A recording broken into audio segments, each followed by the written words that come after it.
Many of you in this room have been reading in the papers over the last few days about what's going on in Syria, and probably you are as appalled as anyone else of the images of mass killing on all sides, of the taking of innocent life, of children, of women, completely defenseless people. And you're probably asking yourselves, why isn't anything being done to stop it?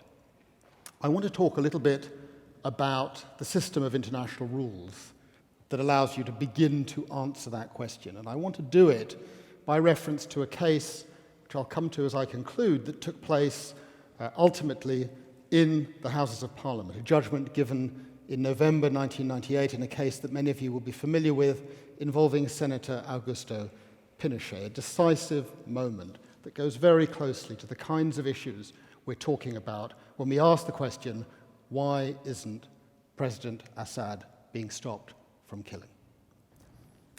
I work as an international lawyer. You probably have heard about international law. You probably don't know a huge amount about what international law is. It's traditionally described as the rules that govern relations between states. I wake up in the morning, I switch on my computer, I have emails about the sorts of cases and issues that I'm involved in. The protection of human rights in the former Yugoslavia, the cases of Vukovar, the right of return of the Chagossians to the island of Chagos, part of the decolonization problems involving the United Kingdom, and a load of other cases. And classically, the world that I deal with is a world between states. It's a world which governs relations between the 200 or so countries that occupy the world. If you were to step back from this planet, jump up to the moon, and look at how we organize ourselves, you'd think it's pretty weird. We've divided ourselves into about 200 countries. And the basic idea of international law is that within those 200 countries, and it used to be only 40 or 50 in the 18th and 19th centuries, states, governments, are free to do whatever they want to their citizens. They can torture them, they can kill them, they can disappear them, they can adopt rules saying that, every female over the age of 60 is going to be killed, every male under the age of 15 is going to be killed. The classical rules of international law are premised on the concept of sovereignty, the power, absolute power of the state. That changed dramatically in the 20th century. And it's the idea that is at the heart of that change, the idea that finally gives a role and a place for an individual that is at the heart of the answer to the question that I posed at the outset, and that dominates the answer to that question. It's the one that I want you to think about. What happened? We know about the atrocities in Stalin's Soviet Union. We know about the atrocities in Germany and in many occupied countries in the 30s and in the 40s. And the argument of the governments of those countries at the time was, well, we may have domestic rules that limit what we can do, but there's no rule of international law that stops the killing. Individuals have no rights. A very small number of people in the middle part of the 20th century started developing the idea that actually individuals did have rights. And the rights of individuals were exercisable against states. For the first time ever, it's a very recent idea, an individual could stand up and say, you, Mr. President, are not allowed to do that.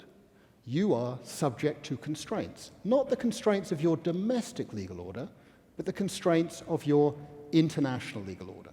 And that's what culminated in the creation of instruments that many of you are very familiar with: the Universal Declaration on Human Rights, the European Convention on Human Rights, and then other instruments that emerged in the late 1990s, like, also in 1998, the year of the Pinochet case, the Statute of the International Criminal Court. And in fact, that was a year that was vital for another reason. In that same year, 1998, for the first time ever, for the first time in human history, a serving head of state was indicted by an international court, Slobodan Milosevic. It had never happened before.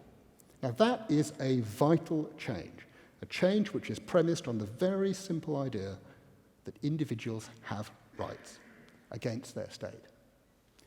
That was a development that was hard fought for, and which, I have to say, right now, is under challenge and under threat. Why?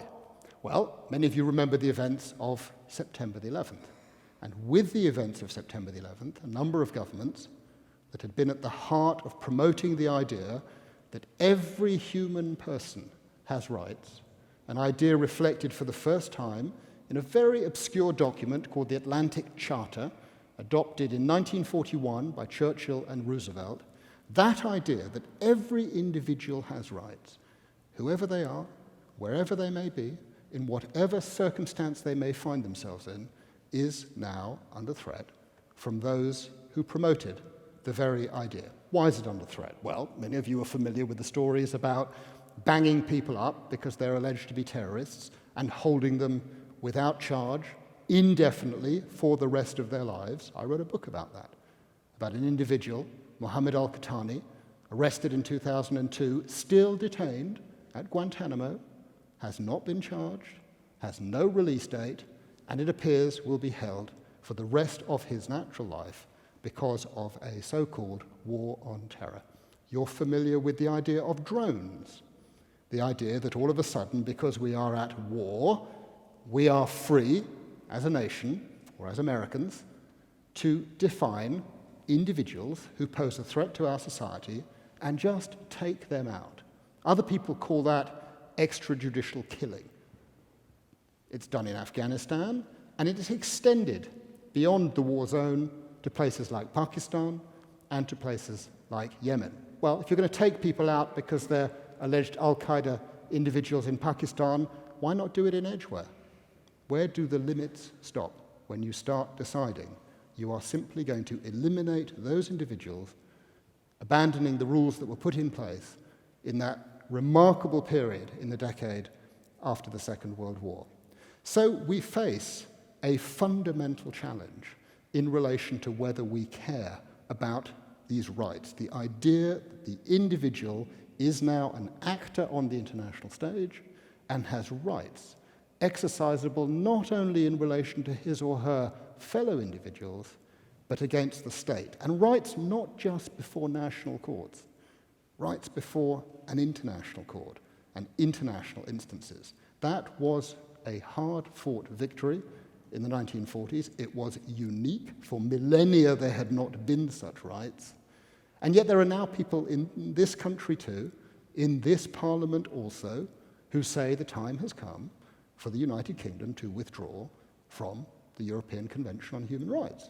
Because why? Because they don't like judgments about prisoners' voting rights, or they don't like the way in which certain immigrants are allowed to have certain rights. But that is the essence of human rights. That is the essence of the system that was put in place, is that no one falls into a black hole. Everyone has minimum rights at all times and in all circumstances. And at the heart of that idea is the place of every human individual having indivisible rights to be exercised at all times. Now, I mentioned this building, Parliament, and why it was significant.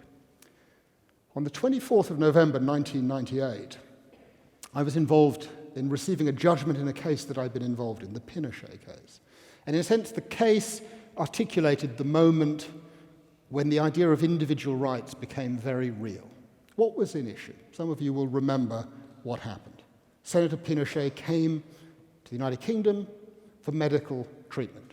He took tea with some rather powerful friends, and then one day out of the blue, a knock came on the door, and he was arrested for allegations of international crimes committed in Chile, very far away, not even against British nationals.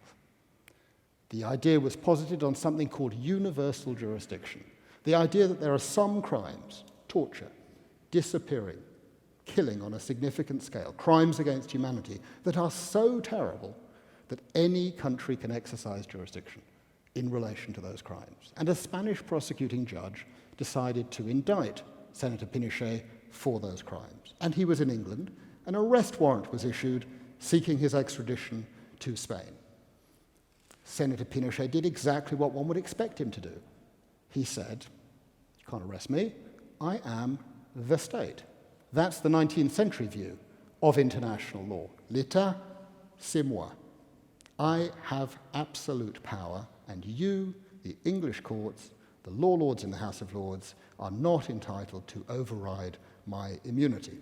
The case was argued for quite a few days, and a couple of weeks after it was argued, we trotted off to the chamber of the House of Lords, where in the grand old tradition, it's changed now, we've got a Supreme Court.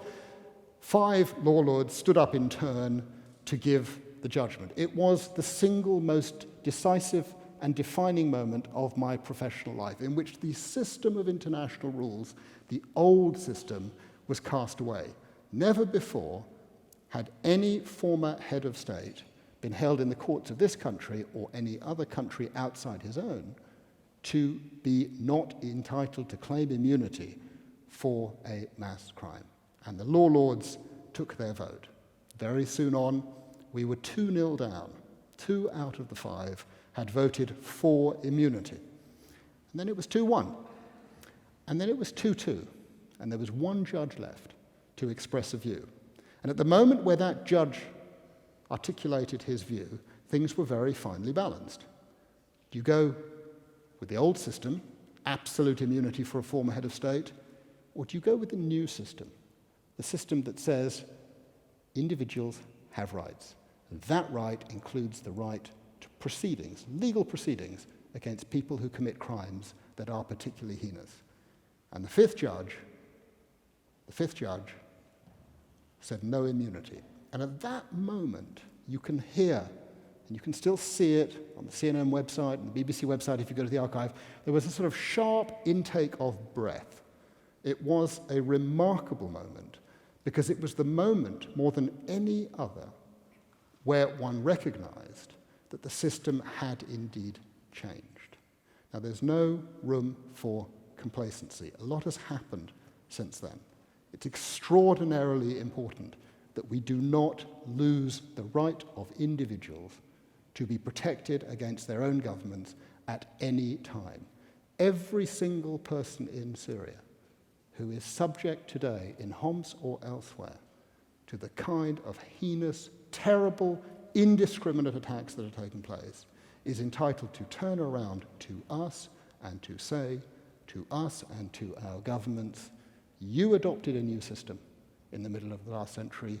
You are required to respect that system, and you are required to protect us from this kind of system that is taking place. That is the new system of international law. That is the new set of rules that were talked about by the person who spoke, sang wonderfully, incredibly movingly, just before me. That is a system which reflects a single idea, the place of the individual in international society, and I invite you all to think about it and to defend it with everything you have. Thank you very much.